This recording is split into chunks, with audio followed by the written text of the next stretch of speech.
Alright.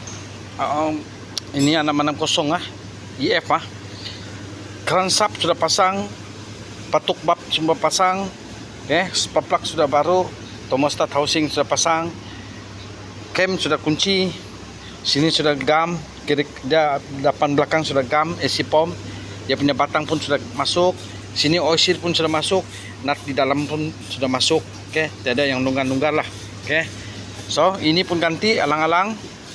Sini tuh di pipit o-ring pun sudah ganti, sudah pasang o-ring. Ini pakai balik. So sebelah head untuk andaman kosong EF sudah selesai. Sekarang sebelum saya tanam crankshaft,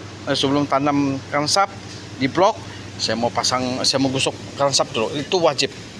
Itu wajibnya kerja. Gosok, kasih polis lah, kasih kilat. Kasih hilang tuh calar-calar, bukan kasih kilat, kasih hilang tuh calar-calar. So sebelah head EF kancir sudah selesai. Plak pun baru. Plak lama di sana sudah ganti. Alright.